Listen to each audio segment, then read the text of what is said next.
Welcome to the Super Bowl betting show. We have some RG folks in here. We have some scores and odds, little mixed branding here, but plenty of sharp information. Basically, what we're gonna do, we're gonna go market by market. We'll look at the spread, the total. We have some guys coming in here looking straight at the quarterback prop market, the running backs, receivers, and tight ends, and then I believe Luch is closing us out with the novelty props a little bit later in the show. So.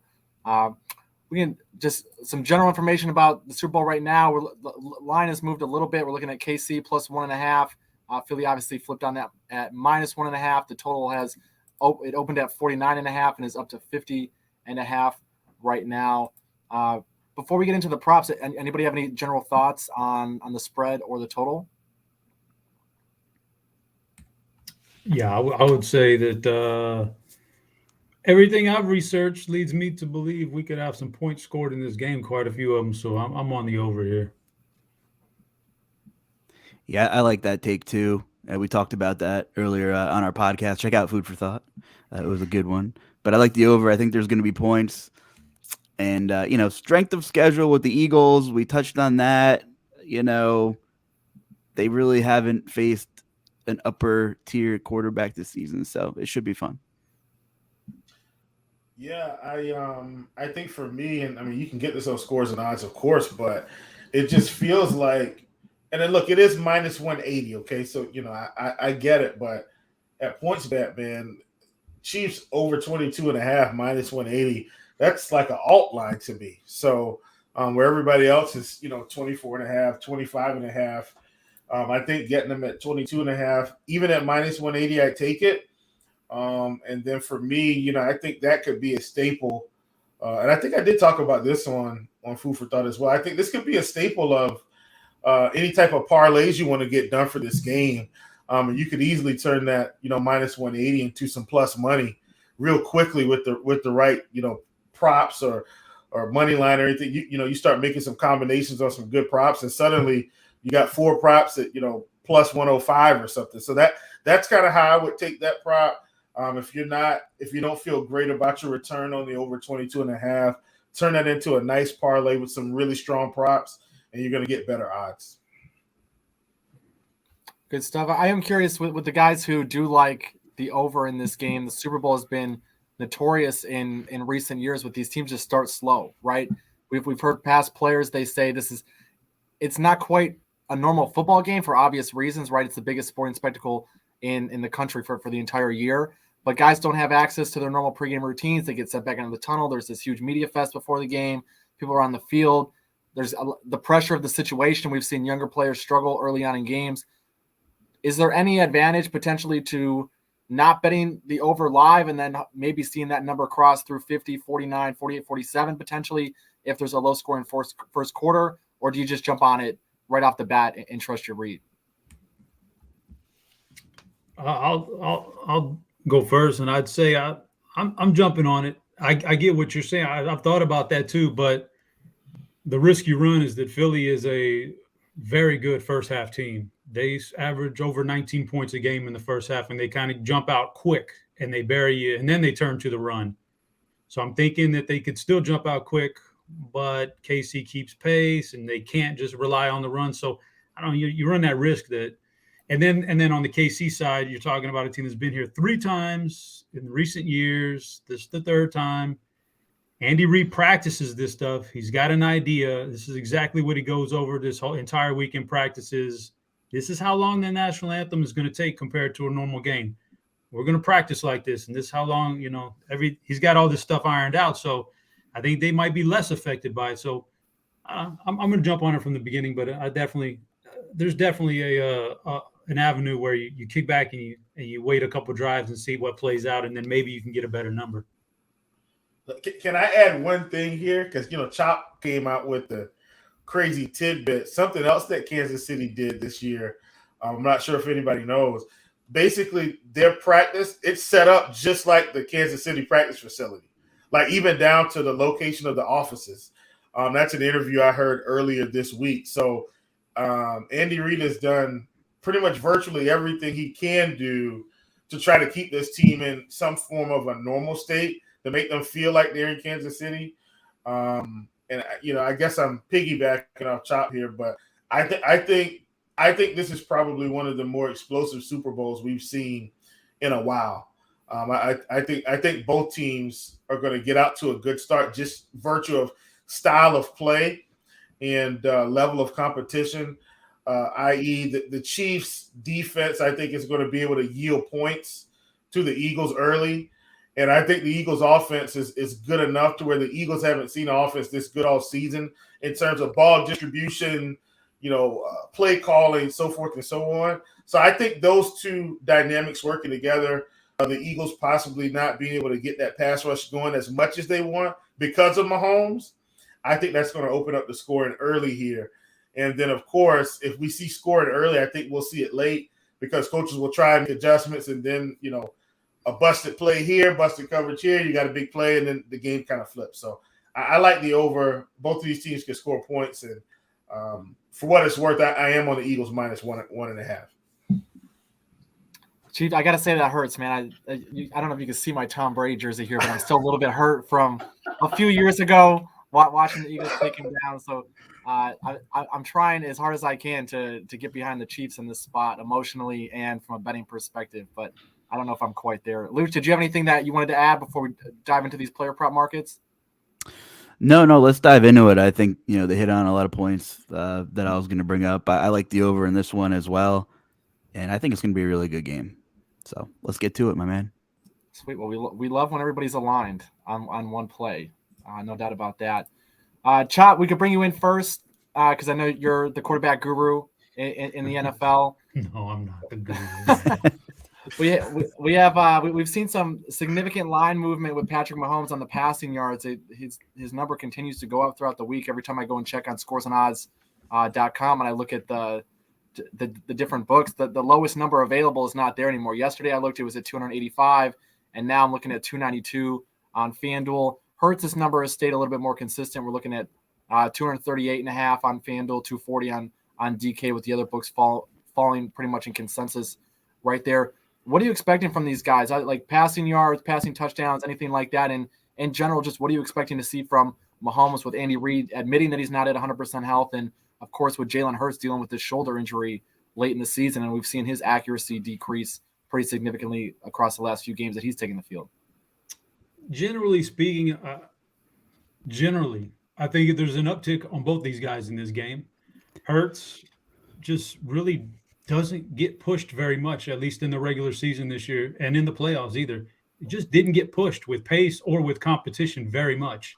So the numbers look bad. The numbers look down, at least, they're subpar.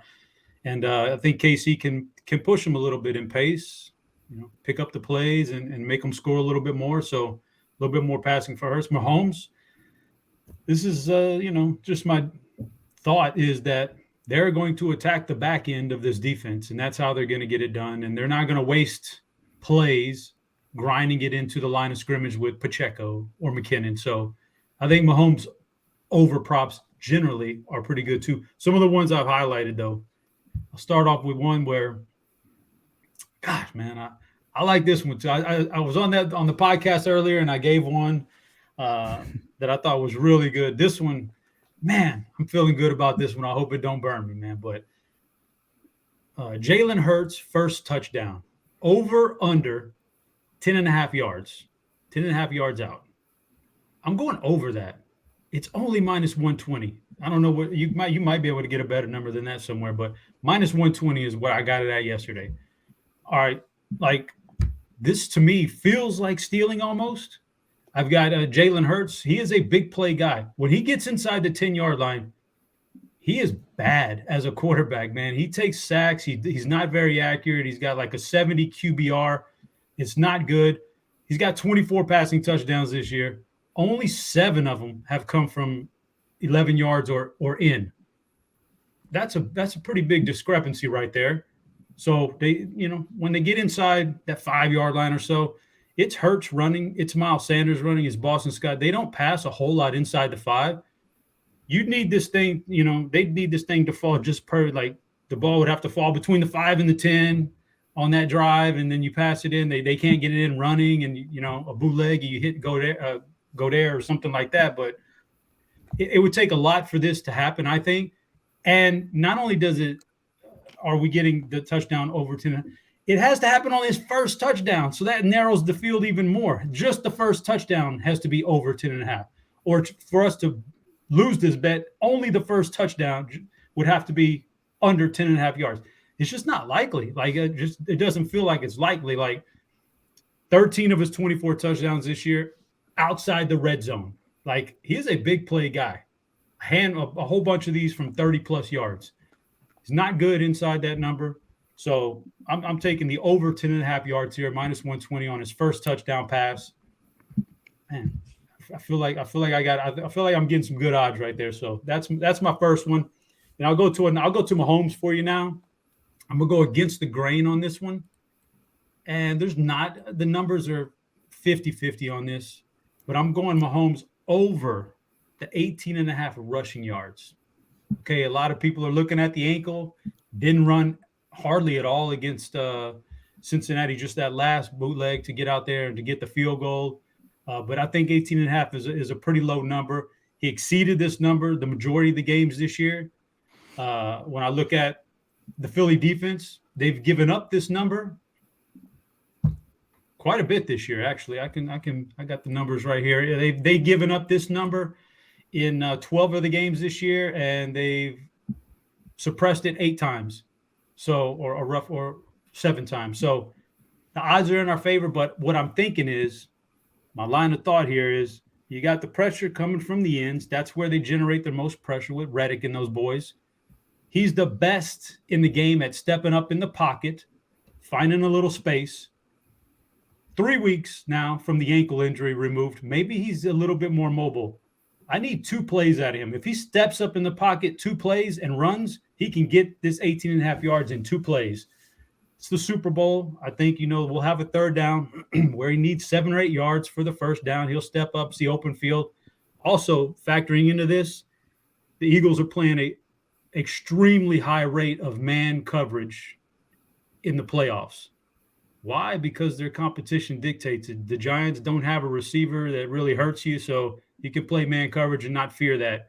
Last week you're down to your 7th string quarterback for San Francisco. You're not fearing anything there. You're playing man coverage and you're super aggressive. Well, the Chiefs don't have a lot of receivers that hurt you in the passing game or you fear. So I think we see Eagles play a lot of man coverage.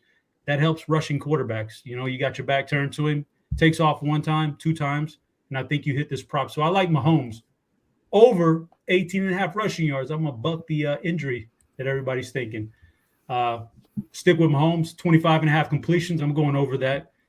Throughout the year, the number was about 50-50 on this, but I just feel like with that pass rush, we're going to see a lot of targets at the line of scrimmage, easy completions for Mahomes, nothing too volatile downfield. So I think he racks up a whole bunch of them right there at the line of scrimmage, and we get a good number. And then I'll go for a bonus for you guys, a big plus number here. Not necessarily a quarterback, but the prop has to do with quarterbacks.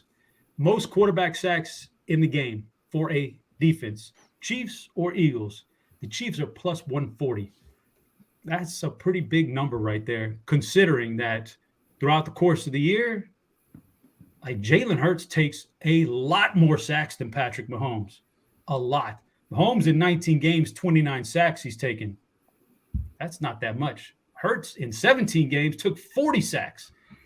He sits back in the pocket. If he doesn't find his first read, sometimes he'll panic and he'll take the sack. Okay, I'm getting a big plus number here. It's games this year where he got sacked 4 times in 3 different games this year. Patrick Mahomes, that happened 1 time, outlier game against Tennessee. Jalen Hurts takes a lot of sacks, man. So I'm getting like if this number was close to even, I'd say it's a toss-up. Let's not. But plus 140, I give you the Chiefs for the most sacks in this game, and that's all I got for you. I like that last one a lot. I was looking at it last night. Writing it down.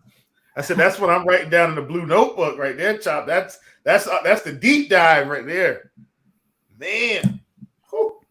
Yeah, I love it actually. I was looking at it last night and I was talking with a couple of friends about the prop because I personally don't watch the Eagles a ton throughout the regular season. I mean, they've been in a lot of non-competitive game scripts. You turn it on in the first half, the game's blown out of the water. I didn't realize how many sacks Jalen Hurts had been taking. That was a great breakdown that you just had, Chop. The other thing that I think people are overlooking in this spot, and I think it also supports your play on the over from Mahomes completions, is when you look at some of the better defenses that the Chiefs have played this year, there's been a very concerted effort to get the ball out quick. They played San Francisco. Mahomes had an average time to throw of 2.4 seconds. They played Denver in week 14. Mahomes had an average time to throw of 2.51 seconds. The last couple of weeks against Jacksonville and Cincinnati, obviously with the ankle injury, he's gotten the ball out in 2.82 seconds or quicker in both of those games, which are both quicker than his season average of 2.85 seconds time to throw according to Pro Football Focus. So I think you're going to see Mahomes try to get that ball out quick, especially against a pretty talented Philadelphia secondary unit. Personally, I'll probably end up tailing both of those plays. I think those are great looks. Yeah, appreciate it. Appreciate the information. Yeah. I know we have Chief coming in. Favorite position for everybody betting the NFL, the running back position. No volatility, right? Especially in a game like this where you have absolutely no idea who's going to be getting the majority of the touches. Chief, you got to give us some insight here because I think everybody is running around confused. Are we going to see Miles Sanders? Are we going to see Kenneth Gainwell, Boston Scott, Pacheco? Is Clyde Edwards-Helaire going to come back? Who are the guys that we should be targeting in this spot? Well, I think Luch wanted to hop in. I've got my stuff ready. Luch, did you have something you wanted to pop in there? Just last thought on the sack prop that Chop brought up. When you have an offensive line that's as good as Philly's, if you get a little bit spoiled and think you can sit back there a super long time, because oftentimes you can hang in the pocket and just lock onto that first read. So I love those odds. So I think I'm hopping on that with you guys too. Coolio. Well, back to the most volatile position in football with teams, the Patriots, the 49ers. God, you can't pin these running back situations down. Don't worry. Your good, friendly neighborhood chief is here to help you.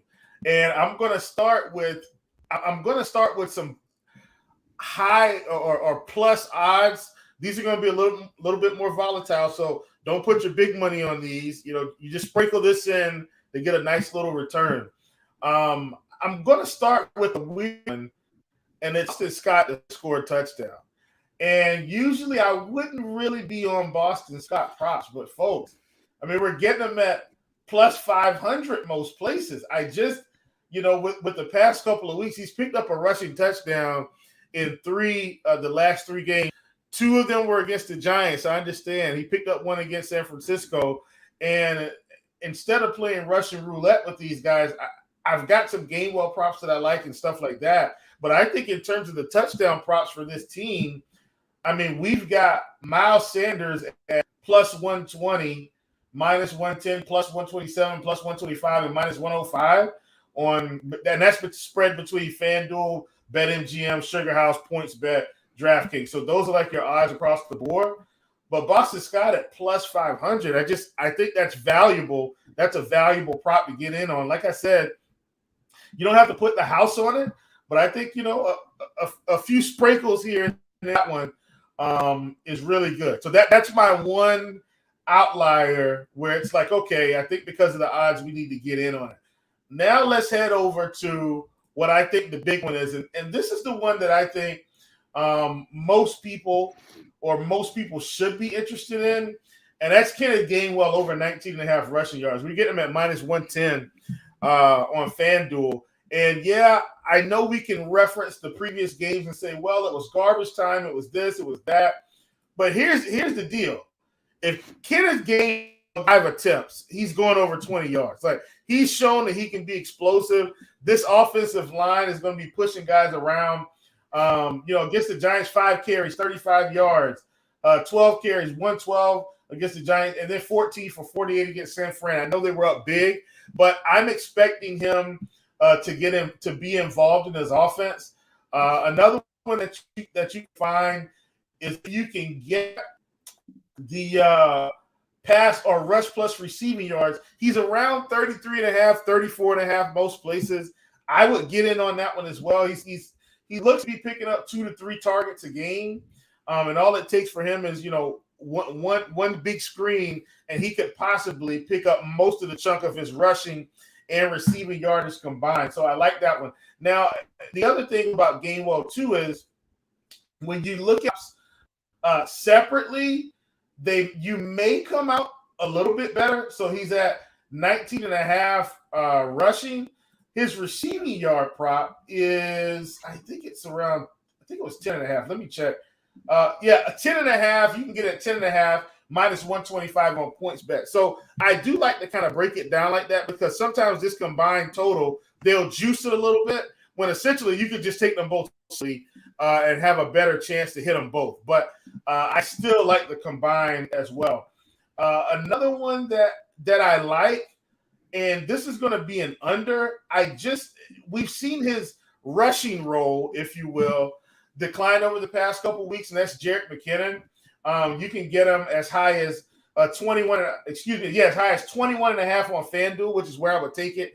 Minus 110 under 21.5. I think that's another good one. This is Pacheco's backfield, and then we've got Clyde Edwards-Helaire coming back. Now, I don't think Clyde Edwards-Helaire is going to be on the field 20% of the time, but even if he's on the field 10% of the time, I think that's enough to eat into McKinnon and a little bit of Pacheco. And I am on the Pacheco under carries as well, just because I expect, and this is more of a game script play. I think we've got Pacheco around 11.5 rushing attempts.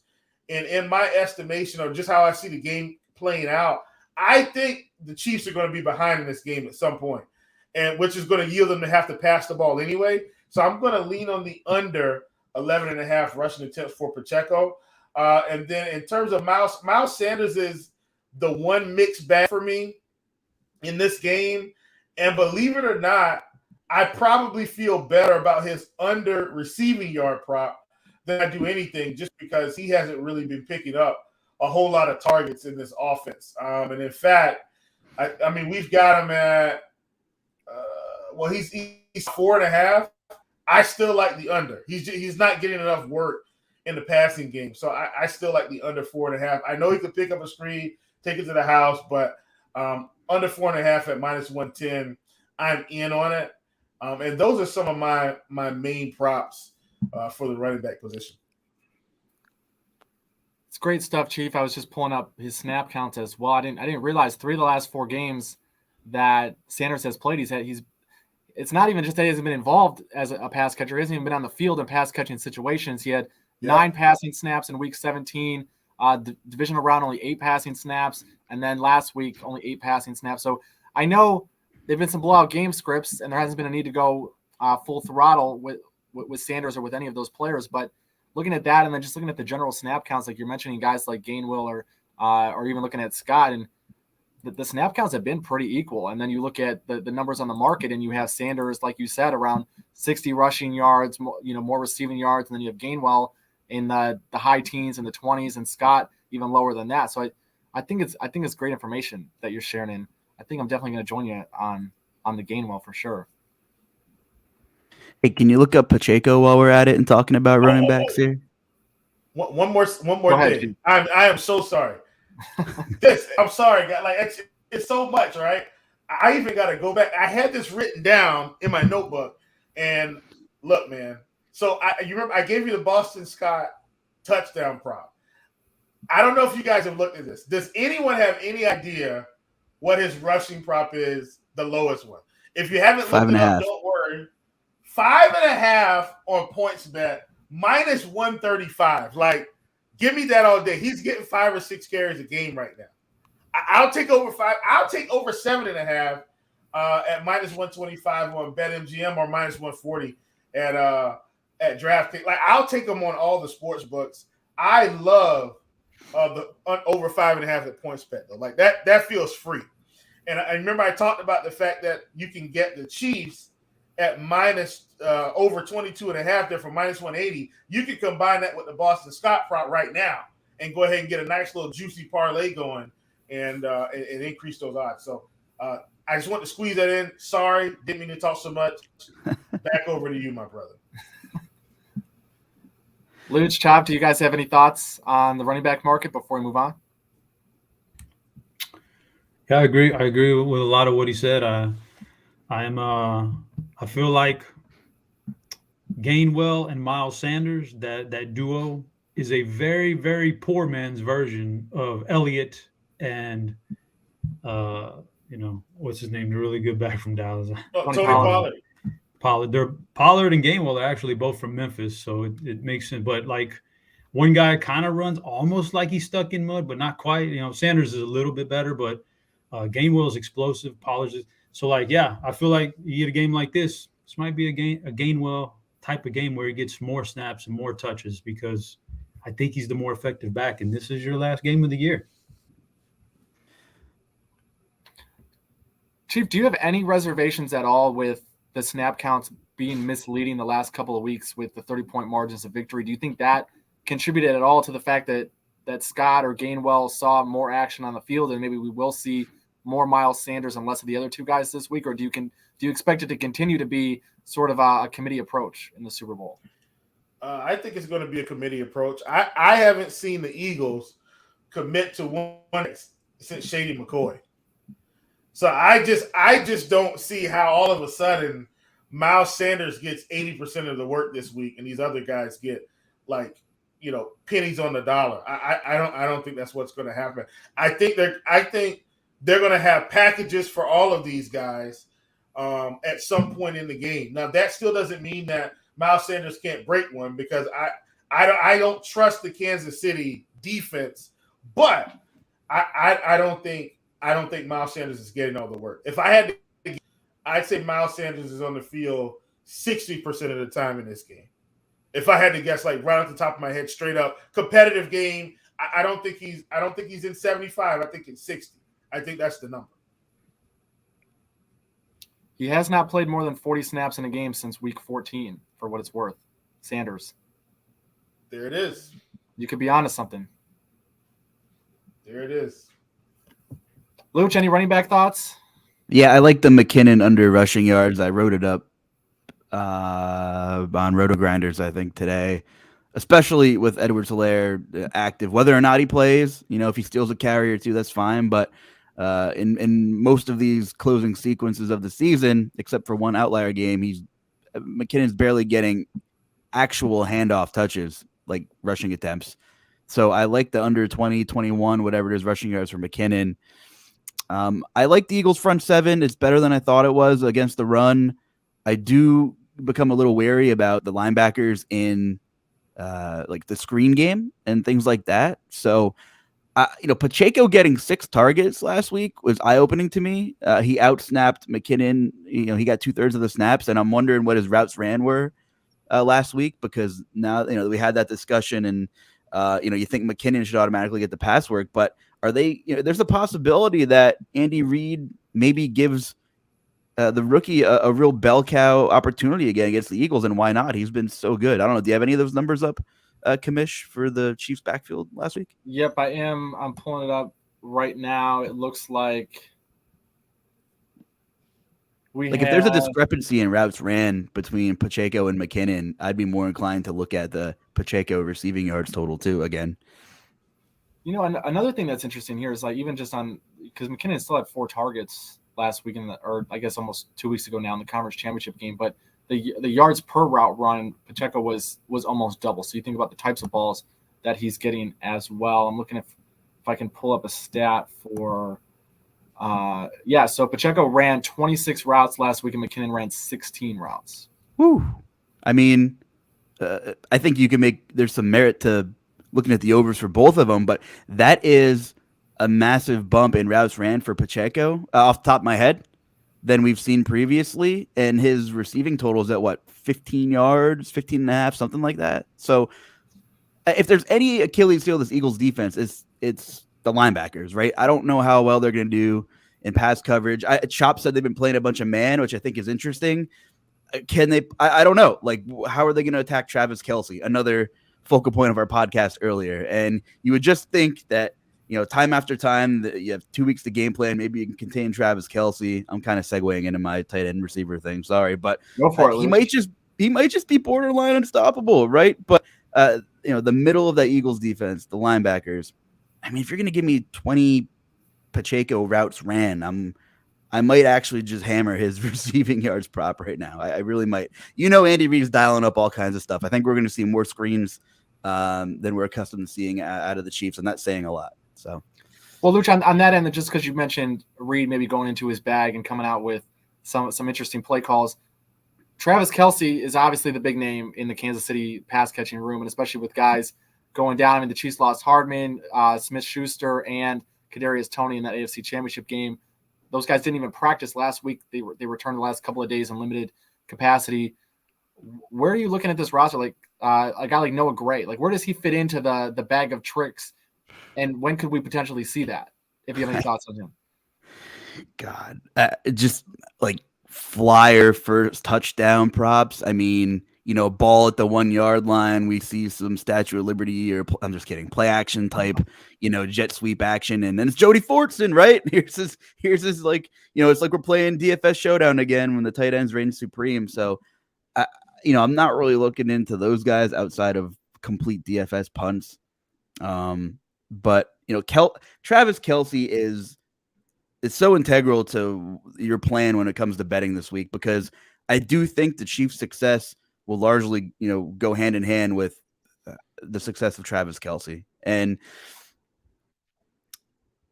I do think he will eclipse his yardage props, but I think my gut says, and I'm going to bet on the Eagles. I have a little bit of action on. I'm going to heavily bet on the Eagles probably sooner than later. But if Kansas City gets the ball and scores right away, and it's Travis Kelce, I think things are going to get interesting. The Eagles haven't been hit in the mouth in a while. Really, they haven't. Only a few times this year have they really had adversity. They've slept walk through the playoffs, which is great in terms of rest and fatigue, and they've been a little banged up, especially Jalen Hurts. But I kind of like looking at some of these combos that they have. First touchdown score and Travis Kelce to score first, and the Chiefs money line is plus 1,100. I'm willing to put a little action on that. I think the Chiefs, if they strike first, I think their odds increase significantly of winning this game. So Travis Kelce is really interesting to me, and I don't think we leave the Super Bowl without Travis Kelce scoring. He's minus 114, I believe, for an anytime touchdown on Caesars. Got some action on that. I think that's a good bet. But I really do think, the success of Travis Kelce is going to correlate with the Chiefs potentially winning this game or not. I know that sounds pretty obvious, but they're just so banged up. Like Tony and Juju are not 100%. Chop said it best earlier. A lot of these guys just aren't very good at football other than Travis Kelce that Patrick Mahomes is throwing the ball to. So I think Kelce's interesting. I like Dallas Goedert too. We mentioned his name a couple of times here. Wrote him up for RotoGrinders. I think he hits the over in his receiving props, and the blitz agrees with me. I think 45.5 is really low. He's hit this over in 9 of 14 games this season. His target market share across the last 3 games is slightly higher than it's been over the last 2 months. And, the last couple of game scripts were really, really run heavy. So, they've dealt with the blowouts. There really wasn't any reason for them to throw the ball in the second half. Obviously, Devontae Smith and A.J. Brown didn't do anything against the 49ers either because they really didn't have to. I don't think that's going to be the case against Kansas City. I was really, really wrong about one thing, and I did mention it earlier too. I really thought the 49ers front seven was going to fare pretty well against the Eagles run game. But since the first snap of that game, I guess, I don't know if I'm using this correctly. I'll have to ask Dean. The Eagles offensive line mollywopped the Niners front seven all game. It was just a clinic. So, you could talk about rushing props, but there's, like Chief said, the Eagles will not commit to one guy in the backfield. So I'm hesitant to bet on Miles Sanders as well. So getting back to Dallas Goedert, I think, he's going to be heavily involved. He's playing just really inspirational football. He's been possessed when he's been catching the ball and running after the catch. He's fantastic. So I think both tight ends are squarely in play. Now, my friend Chief might disagree with me on this, but I'm invested in Devontae Smith this week. Chief happens to think A.J. Brown's going to have the game, and he very well might. He very well might. But I think Brown's presence has just opened up this offense for Devontae Smith and Dallas Goedert so much. I like Devontae over 62.5 receiving yards. It might be 61.5 on some books. And I like him over 4.5 catches as well. To me, it's a no-brainer. It's, Philly's going to have to throw the ball at some point. This game, but the consensus here for the most part is it's going to be over 50.5. Should be some points here. Devontae Smith's went over 4.5 catches in 14 of 19 games this season. I don't understand how this line's not at 5.5 on every book. I'm definitely willing to pay the juice on that one. I think it's more than worth the risk. He's had no fewer than 8 targets in any game since the middle of November, except for the thumping against the 49ers, and I'm definitely willing to let that one pass. So Devontae Smith, the numbers speak for itself. He's had an identical target market share as A.J. Brown in the second half of the season, Kamish. So I'm in on Devontae Smith, and I'm here to listen to Chiefs rebuttal. Nick, you got anything before I talk about A.J. Brown? No, I want to hear what you have to say about A.J. Brown, because I think I'm going to piggyback you on the A.J. Brown, and we'll see if there's anything that you leave out. Well, so here's the thing. If you throw away the last 2 weeks for A.J. Brown, when he essentially wasn't needed to do anything, just like, let's just say we just took a magic and just took it away. Against the Giants, 10 targets, 4 catches, 95 yards. The Saints, 9 targets, 4 catches, 97 yards. Dallas, 8 targets, 6 catches, 103. Chicago, 16 targets, 9 catches, 181. Giants again, 6 targets, 4 catches for 70. Tennessee, 10 targets, 8 catches for 119. Green Bay, okay, a little bit of a letdown, 6 for 446. And then Indianapolis, they just had a rough game. I remember that game where Indy was just, rolling. 7 for 5 and 60. And my point is, we've just seen 2 really weird games from A.J. Brown, and the books have over-adjusted, I think, in a game where this should be the most competitive game the Eagles have seen all season. The Eagles are not running away from Kansas City. If they're behind at all in this game, A.J. Brown's going to be heavily involved. I think he's going to get 10 targets regardless, because I don't think they're going to be able to get up on Kansas City and then take the air out of the football in the third quarter. I don't see that game script happening. I think this is a tight game all the way down to the end. I don't think it's a field goal game. I think whoever wins by like 4 to 6 points, something like that. I don't think a field goal is going to win this game in the end. I think somebody's going to have to score a touchdown to come out victorious. So if you're telling me that I'm getting A.J. Brown, now listen to this. We got A.J. Brown at 72.5 at the high end on FanDuel, and then 71.5 at BetMGM, Sugar House, DraftKings. And the Kansas City defense has been awful, mostly, all year. And A.J. Brown's the number 1 guy, biggest game of the year. I think there's going to be an effort to get him involved. And I think I've mentioned this already previously. My hot take is A.J. Brown goes over this number in the first half. I think he's going to clear 70.5 easy first half, because I think he's one big play away up off this number. So I love A.J. Brown. I think he's got enough target volume, enough skill, has had enough time off. I don't see how Kansas City stops A.J. Brown in this matchup. Yeah, I don't hate that. I mean, he could take a 70-yard quick slant to the house, and I'm eating my words, because that's what he can do. I don't understand why we haven't seen that more out of Philly this year, when it seems like he was doing it every single game with Ryan Tannehill in the past. And when A.J. Brown went to Philly, I thought, wow, the RPO quick slant bang game is going to be unbelievable. My thought, and I don't hate the A.J. Brown prop line at all, but my thoughts were, if I have 2 guys, and Devontae Smith will probably have a little bit more favorable coverage than A.J. Brown, I'm going to take the guy whose line's 10 yards less, who has the same exact target market share, and is also getting peppered. But I will say this: I think one of these guys is going to have a huge game, Chief. I think they both do, for what it's worth. If you really want me to be honest, I say, like, seriously, I promise you, I'm taking them both in my parlays. I'm gonna take some Hurts over with these guys. I think Hurts is gonna have to throw the ball this game if they want to win. I don't think he's going to get away with 11 rushing attempts and like 30 passing attempts. I think they're going to have to push it if they want to win this game. I completely agree with you guys. I'm seriously considering because again, I think it's a little bit of a toss of who it's going to be. I completely agree with Luch. I think Devonta Smith has been just equal target share. He's been fantastic. I'm more interested in his receptions, I think, probably than his yards. But if you're looking at A.J. Brown and you're looking at the home run, I mean, the guy's had 3 touchdowns in a game this season. He's had 3 games with at least 150 receiving yards. And Warren Sharp, I was reading an article earlier this week, the Chiefs, when they've been able to get pressure on the opposing quarterback this season, they have the number 1 EPA in the entire NFL. When they're not able to get pressure on the opposing quarterback, they are dead last 32nd in EPA on the defensive side of the ball. Going against an elite offensive line, the Philadelphia Eagles finished the regular season ranked number 1 in pass blocking efficiency when you're looking at Pro Football Focus. And I know not everybody subscribes to their grading system, but I think just watching the game, it's pretty obvious that they're pretty damn good, right? If they're not the best, they're certainly one of the best. I am strongly considering Smith at 100 plus receiving yards. You can get that at plus 410 on FanDuel, and AJ Brown 100 plus receiving yards at plus 260.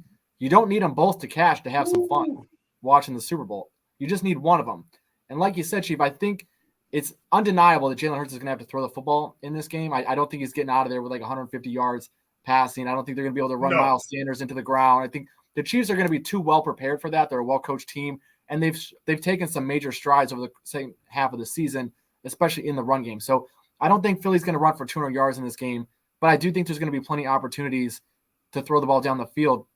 My only real concern is Jalen Hurts has been absolutely terrible since he hurt his shoulder. And if you look at the throws that he's made downfield, they've been wildly inaccurate. Everything's pretty much been within 10 yards of the line of scrimmage or behind the line of scrimmage. And I think a player like A.J. Brown, because they're not using him as much in the RPO, because they're not trying to get him going in the quick passing game and letting him do some work after the catch, I do wonder, is Smith the better target here from a receptions perspective?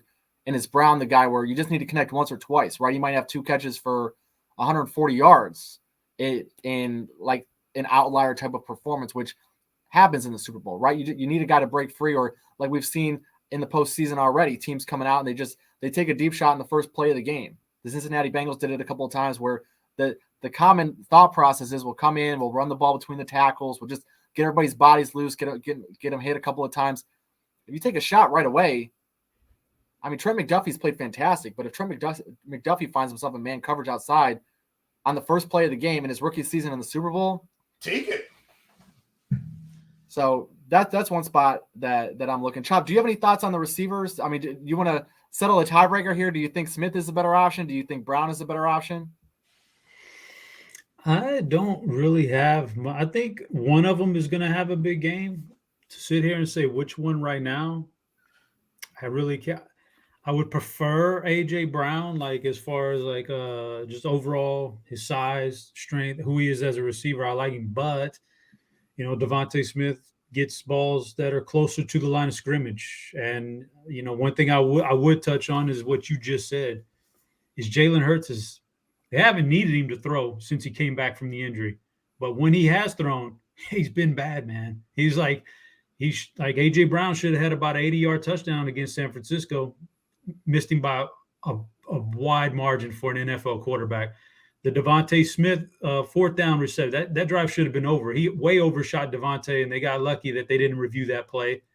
And even on the 3rd down earlier in that drive, he put one in the dirt to A.J. Brown that A.J. Brown somehow pulled off his shoe tops to keep the drive alive, and they eventually scored a touchdown, right? So he hasn't been good. That worries me about Jalen Hurts. 2 weeks. Is he going to feel better? I don't know. Same thing with Mahomes' ankle. Who knows, man? So that's the only thing that scares me is Hurts his shoulder, and he hasn't been good since coming back from the injury. So I'm kind of on the fence about which one of those receivers. Like I might just play it safe and say Dallas Goedert. All the overs on Goedert, right? I won't even break the tie. I'll add a 3rd one in there.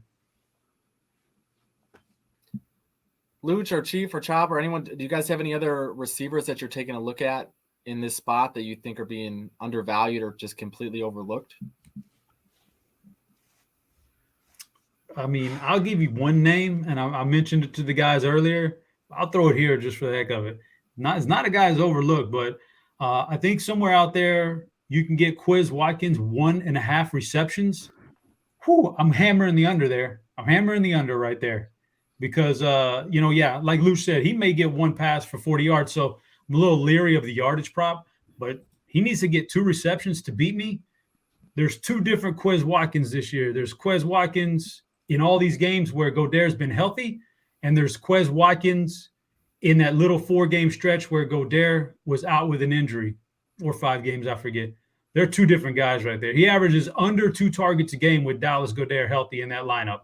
In 11 of those 15 games where Gaudaire played, Quiz got 2 targets or less. Most of them were like 0 targets, 1 target.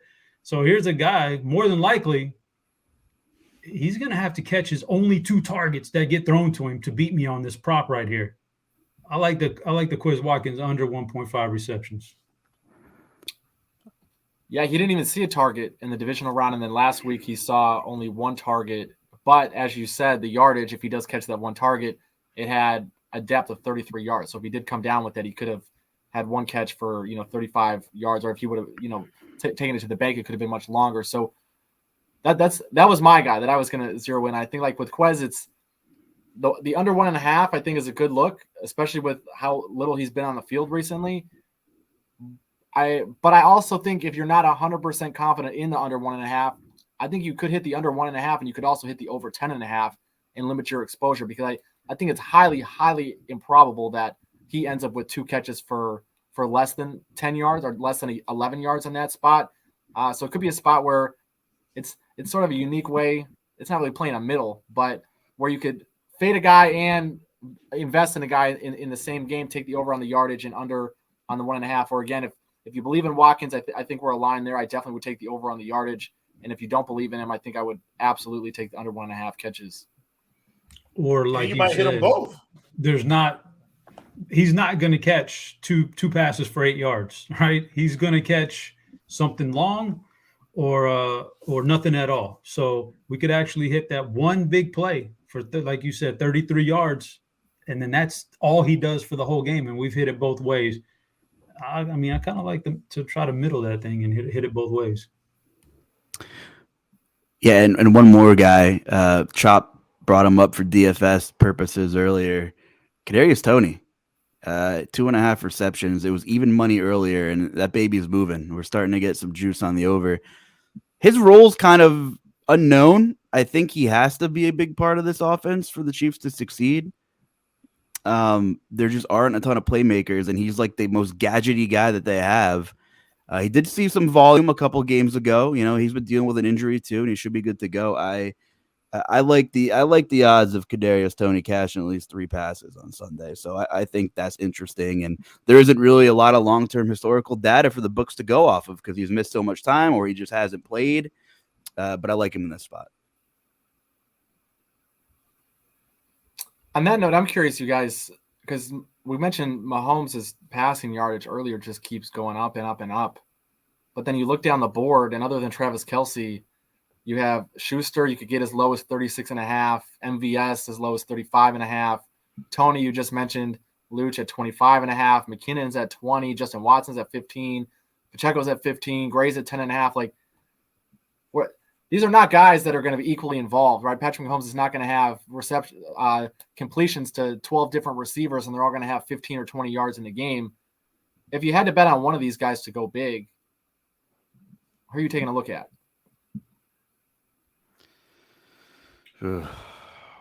There's just a lot of names I'm not willing to put my American dollars on in that list. Yeah, I should say other than Sky Moore, because it absolutely should not be Sky Moore, in my opinion. Yeah, I don't know.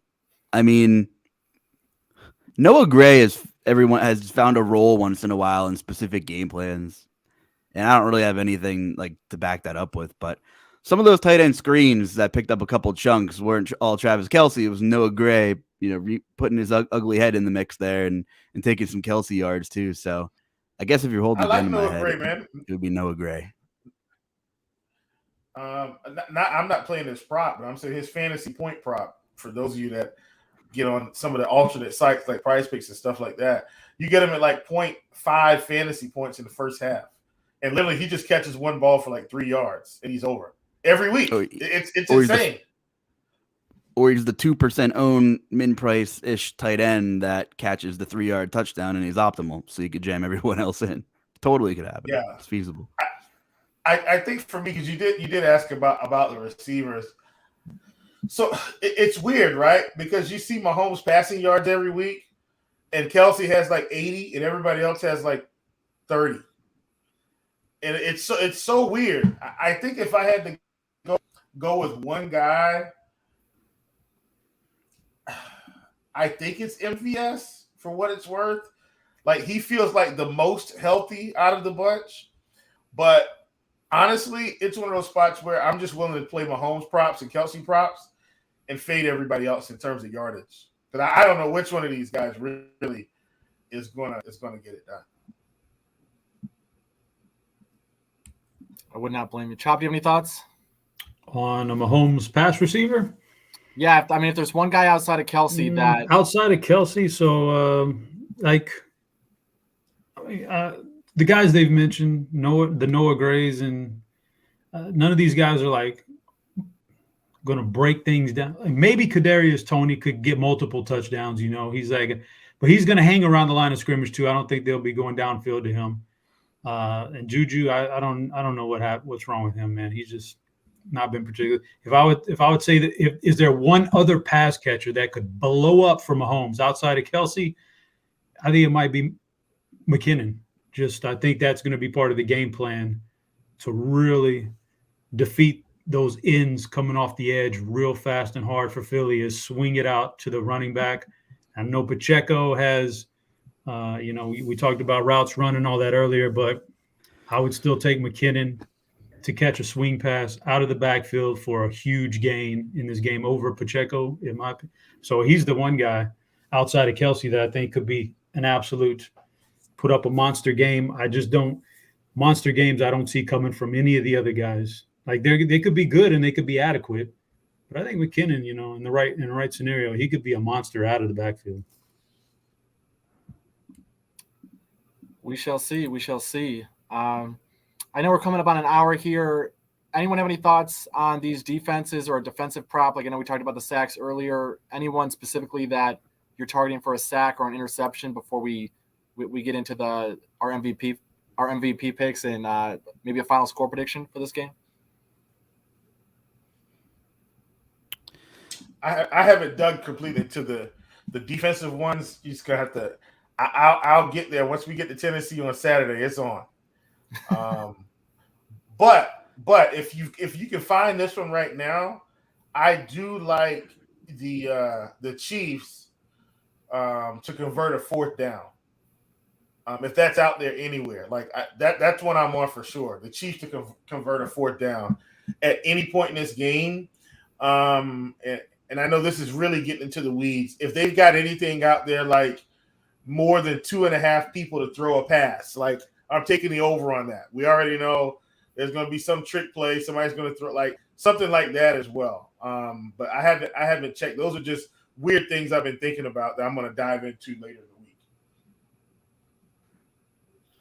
No, I don't have anything defensive, but and I know I'll save my MVP talk for that. But in terms of weird stuff and a novelty shot or two, I think a very interesting thing to do on DraftKings, jersey number over or under 11 and a half to score the first touchdown. Okay. If you take the under, jersey number here, this is ridiculous. I love it though. If you take the under, you get AJ Brown, Devontae Smith, Jalen Hurts, Jerick McKinnon, Pacheco, MVS, and Juju. If you don't take the under, you're leaving out Travis Kelce. So I kind of like betting that because you have a ton of outs, but also hedging that with Kelce to score the first touchdown at plus 700. I don't know. I was kind of going on the fly there. I've never seen that one before. I think it's kind of interesting. I guess it's not. Two other ones, I don't know what you consider. I don't know if they're novelty props, but I just consider them stuff I normally wouldn't bet on, but they're interesting. Game-winning field goal as time expires. we all think this game's going to be close, right? One score, maybe a field goal. Doesn't it just feel right? Plus 1,000 on DK. I the podcast earlier, I was showing my love for Harrison Butker, who was the fourth highest field goal percentage of all time. I think that's fun. I don't know how I'm going to invest in it, but I think it's fun. And we talked about a couple Eagles receivers who could have big games. We talk about Travis Kelce, obviously, who should see a ton of volume. But with how split the Eagles' target market share has been, with the lack, with Mahomes' willingness to spread the ball around, I should say, is it possible no one in this game has 100 yards receiving? I mean, we don't have anybody projected. The Blitz has nobody projected for 90. Shout out to Derek Carty and your awesome system, by the way. It's plus 290 for, we could have a couple 90-yard games. I think it's definitely possible that no one has 100 yards in this game, and we still see, a fairly high-scoring game in this one. So I think at plus 290 is kind of interesting.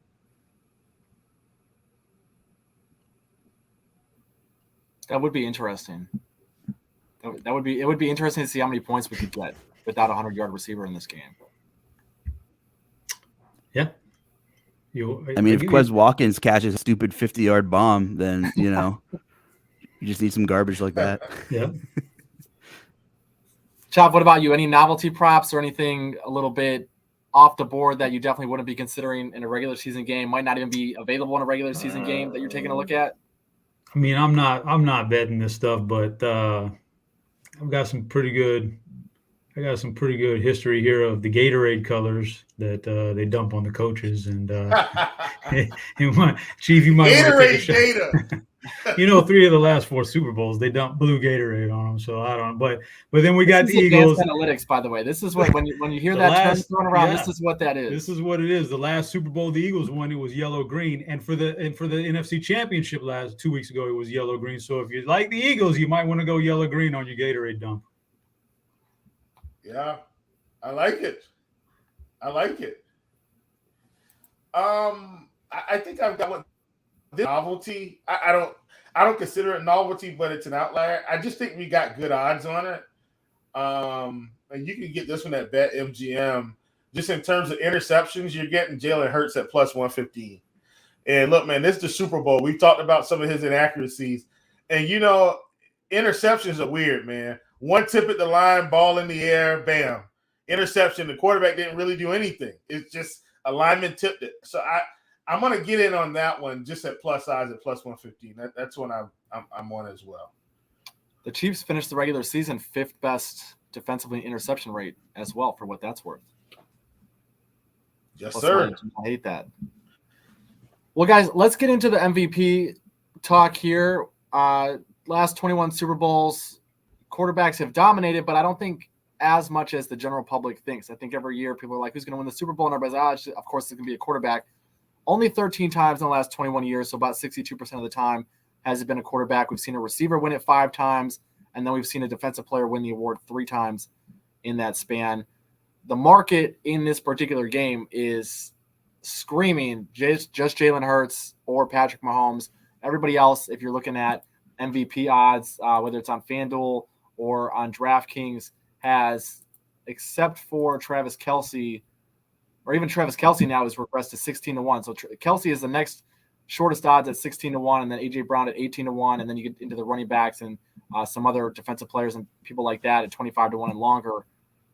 I guess we'll go Luch first, and then we can go Chop, and then Chief. Who are you going with for Super Bowl MVP this Sunday? I don't want to just list the quarterback, but you broke down some of those positional numbers. As far as I've seen, unless I'm wrong, we've never seen a tight end win the award ever. Travis Kelce's one of a kind. He is the number one threat there. 16-1 on FanDuel. I mean, if Mahomes throws 2 touchdowns and they both go to Kelce and they win, it's really not as far fetched as as it seems. What if he catches 3? That's my thoughts. If Kelce catches 3 touchdowns, like, he's automatically MVP, right? Like, how do you guys feel like that? That's my question. Because he catch 2 or 3 touchdowns in a couple of games this season. If he catches, what's like his threshold? If he catches 2, he's in the running. and they gotta win. Obviously, they gotta win. If he catches 3, don't you think he's like surefire MVP if they win? That's my question to you guys. Just right off the top with us getting them at plus 1,600. Like, what's your thoughts? Well, what if he catches 3 and Mahomes throws 4? The NFL loves Mahomes. Like, then He what? definitely has the hero narrative as well, playing on one leg. No matter how healthy he is, he could be 95% healthy. This narrative has already been established that he's limped off the field a couple of times, that he got pushed off. He got hit late in that final drive against Cincinnati. So I think the narrative is there definitely for Mahomes. But to answer your question, Chief, I think if you look at all the different pass catchers that have won this award across the last 2 decades, Cooper Kupp had 2 touchdowns last year, 92 yards, so not quite to the century mark. Julian Edelman had 10 catches for 141 yards, so just high volume receiving in a relatively a game where Brady didn't come out and dominate, right? He didn't throw for 5 touchdowns, anything like that. And then some of the other guys, if you go back a little bit earlier into the 2000s, Antonio Holmes had over 130 yards and a touchdown. Hines Ward had over 100 yards and a touchdown. Deion Branch had 11 catches for 133 yards. So typically what's had to happen as a pass catcher is you either have to go well over the century mark, so 120 or more yards, or you have to have multiple touchdowns. And in a situation like Cooper Kupp last year, he had 2 touchdowns, but Stafford also turned the ball over a couple of times. So I think if Travis Kelce has 2 touchdowns and Mahomes has 3 passing touchdowns, I think you're right. Like, Kelce's in the running there, but I think Mahomes probably gets it when you think about the narrative and some of the other storylines going around the game. But if Kelce has 2 of his 3 touchdowns and Mahomes also turns the ball over a couple of times, and Kelce also has, let's say, 8 catches and his yardage is pretty high up there, I think he could absolutely be the first guy to get it done. Because the other thing is we haven't seen tight ends like Travis Kelce on a year-to-year basis, right? It looks like, we've never had a tight end win this award. Well, it's hard to win for any pass catcher to win this award. It's particularly difficult for a tight end because the tight end is usually not the top pass catching option on the team. And when we've had elite tight ends like Rob Gronkowski, who played in a few Super Bowls, he's got Tom Brady throwing for multiple touchdowns or setting records, or there's other receivers on the roster that are able to complement the game plan. In this situation, the Chiefs are hobbling at receiver. They have Kelce and what else, right? We just don't know at this point. And like we've talked about, there could be 6 guys on the Chiefs that have 30 yards, and then if Kelce has 80 or 90 and 2 scores, Mahomes would have to have a pretty impressive stat line, in my opinion, to get the job done in that spot. Yeah, it's doable. And but lastly, I guess, and then I'll pass it off to whoever. But I guess my long shot, like 10th unit maybe, is Chris Jones. And we talked about Jalen Hurts not looking right. We talked about him taking 40 sacks this season. I know the Eagles' offensive line is really good. Chris Jones is an animal. 15.5 sacks this season, a couple forced fumbles. And we saw Von Miller win it a couple seasons ago. You know, if he has 3 sacks and scoops up a fumble recovery and scores, I mean, if it's not as a high-scoring game as we seem to think it is, anything's possible. That one needs to be kind of a storybook game script, though. But that's why it's a long shot, I suppose. Good stuff. Chop, what do you have for us? Where are you looking on the MVP market? Yeah, I'm not a big fan of the MVP market this year. I think if Kansas City were to win this game, it's already you really have to do something wild to take it away from Mahomes. I think he's already got such clout with the voters that you have to go crazy to take it away from him if KC wins. He's plus 130, Mahomes. How can I bet Mahomes? I might as well just bet the money line for the Chiefs, right? That doesn't make any sense. So I don't want that. Kelce, yeah, okay, maybe, but I don't think realistically anybody's gonna take it away from Mahomes if he has even a decent day. So I don't want to mess with that. Now on the other side, maybe Philly wins, and if that's the case, I'm not doing this number for Jalen Hurts. No, he can really, he hasn't looked great, so there's no reason why he's the predetermined favorite to get the award for Philly. So I would take one of the receivers. I'm looking at the odds on the receivers. If I'm not mistaken, Devontae is far better odds than A.J. Brown. So I'd just take a big long shot on Devontae Smith if I was going to bet one guy in this game to win MVP. Yep, on FanDuel, Smith is 31-1 and A.J. Brown is 18-1. So you're almost doubling the payout there if you go with Smith and you do hit on that. What about you, Chief? What are you thinking? Yeah, I mean, for me, if I'm going to take one, Kelsey's in the mix for sure. And I can't like A.J. Brown and then don't take A.J. Brown. I think the Eagles are going to win. Get A.J. at plus 1,800 on FanDuel feels really good to me, especially if he has a nuke game. Like if A.J. goes 150, 2 touchdowns, 7 catches, something like that, and, Hurts has a not explosive game, but somewhat pedestrian. Let's say Hurts goes for 10 rushes, 40 yards and a touchdown, but he's thrown for like 220, and AJ's got the bulk of the work. Like at plus 1,800, I like it. But then on the flow, if you have where did he go? Jeez. Is Devontae Smith on this thing? He should have been. At any rate, I don't see him right now. But if you like Devontae, then I think you could get in on that as well for MVP. But those are kind of my MVP ones. I'm with Chop. Eagles minus 1.5 is one of my bigger ones. For me, I agree with Chop. I think it's going to be next to impossible to take the award away from Mahomes. Once you get the Warrior narrative going, Travis Kelce would have to have an unprecedented stat line. And again, I think Mahomes would have to turn the ball over a couple of times or just play really poorly. And it looks like the perception would then be that Kelce bailed them out in that situation. That being said, the article that I did do on Fantasy Labs detailing the Super Bowl MVP market, I did go with A.J. Brown as my long shot in this spot for the reasons that you just mentioned, Chief. The guy has the potential to go nuclear. He's proven it on multiple occasions this year with 150-plus receiving yards, which, again, satisfies that criteria. You either are going to need well north of 100 receiving yards, multiple touchdowns, or some combination of both of those. There was a game this year that he literally had 156 receiving yards and 3 touchdowns. Yep. And, again, playing a Kansas City defense that has been absolutely abysmal when they're not able to get pressure on the opposing quarterback, and you're going against one of the best offensive lines in the league. If Jalen Hurts is even remotely healthy and he can just connect on 1 or 2 of those deep balls, I think it's a worthwhile long shot. That being said, I still think the quarterbacks are the safer picks in this spot. And I know that sounds less sexy, but Jalen Hurts just has so much ability to make plays with his legs and playing a Kansas City defense that has not been particularly elite against mobile quarterbacks and hasn't played a ton of elite offenses this season.